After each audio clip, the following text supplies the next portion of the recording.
આ વિડીયોમાં આપણે ફોજદારી કાર્યરીતિ અધિનિયમ ક્રોસિંગ પીસી હેઠળ એફઆઈઆર અને ચાર્જશીટની પ્રક્રિયા વિશે વિગતવાર સમજીશું. એફઆઈઆર એટલે ફર્સ્ટ ઇન્ફોર્મેશન રિપોર્ટ અને ચાર્જશીટ એટલે પોલીસ દ્વારા ગુનાની તપાસ પછી કોર્ટમાં રજૂ કરાતો અંતિમ અહેવાલ છે.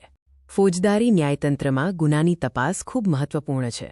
જ્યારે પોલીસને કોગ્નિઝેબલ ગુનાની જાણ થાય છે ત્યારે ક્રોસિંગ પીસી 1973 મુજબ ચોક્કસ પ્રક્રિયા શરૂ થાય છે. એફઆઈઆર એટલે પ્રથમ માહિતી અહેવાલ જે ક્રોસિંગ પીસી ની કલમ 154 હેઠળ નોંધાય છે. જ્યારે ગંભીર પ્રકારના ગુનાની માહિતી પોલીસને મળે ત્યારે તેની કાયદેસર નોંધ કરવામાં આવે છે, જેને કાયદામાં એફઆઈઆર કહે છે. એફઆઈઆર માટેની આવશ્યક શરતોમાં માહિતી કોગ્નિઝેબલ ગુના અંગેની હોવી જોઈએ. તે મૌખિક કે લેખિતમાં આપી શકાય અને લખ્યા પછી વાંચી સંભળાવવી ફરજિયાત છે. માહિતી આપનારની સહી લેવી અને તેને મફત નકલ આપવી ફરજિયાત છે. જો પોલીસ એફઆઈઆર નોંધવાની ના પાડે તો તે ટપાલ દ્વારા ડીએસપી કે એસપીને મોકલી શકાય છે. પોલીસ મેજિસ્ટ્રેટના આદેશ વિના પણ કોગ્નિઝેબલ ગુનાની તપાસ શરૂ કરી શકે છે.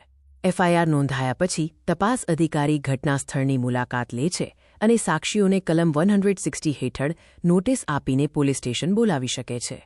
કલમ 161 હેઠળ પોલીસ અધિકારી સાક્ષીઓની મૌખિક પૂછપરછ કરીને તેમના જવાબો લખી શકે છે, જેના પર સાક્ષીની સહી લેવાતી નથી. જો પુરાવો છુપાવેલો હોય તો કલમ 165 હેઠળ ઝડપી અને જપ્તી કરી શકાય છે. વધુમાં કલમ 41 હેઠળ પોલીસ વોરંટ વિના પણ આરોપીની ધરપકડ કરી શકે છે. જો આરોપીની ધરપકડના 24 કલાકમાં તપાસ પૂર્ણ ન થાય તો કલમ 167 મુજબ પોલીસ મેજિસ્ટ્રેટ સમક્ષ વધુ તપાસ માટે રિમાન્ડની માંગણી કરી શકે છે. મેજિસ્ટ્રેટ મહત્તમ 15 દિવસની પોલીસ કસ્ટડી મંજૂર કરી શકે છે. રિમાન્ડ પૂર્ણ થયા બાદ આરોપીને જ્યુડિશિયલ કસ્ટડી એટલે કે જેલમાં મોકલવામાં આવે છે. તપાસ પૂર્ણ થયા બાદ પોલીસ એકત્રિત કરેલા પુરાવાઓ અને હકીકતોના આધારે કલમ 173 હેઠળ મેજિસ્ટ્રેટ સમક્ષ અંતિમ રિપોર્ટ રજૂ કરે છે, જેને ચાર્જશીટ કહે છે. ચાર્જશીટમાં પક્ષકારો, ગુનાનો પ્રકાર, સાક્ષીઓનું લિસ્ટ અને મેડિકલ રિપોર્ટ જેવી વિગતોનો સમાવેશ થાય છે.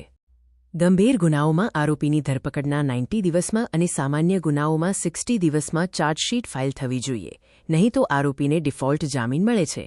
કલમ 173(8) હેઠળ જો પોલીસને નવા પુરાવા મળે તો તે કોર્ટમાં પુરવણી ચાર્જશીટ રજૂ કરી શકે છે. નિષ્કર્ષમાં ક્રોસિંગ પીસી મુજબ એફઆઈઆર એ ન્યાયતંત્રને ગતિમાન કરતું પ્રથમ પગથિયું છે, જે પોલીસને કાનૂની સત્તાઓ આપે છે. અંતે કલમ 173 હેઠળ ચાર્જશીટ રજૂ કરવામાં આવે છે, જેના આધારે કોર્ટમાં આરોપી સામે કેસ ચલાવવાની પ્રક્રિયા શરૂ થાય છે.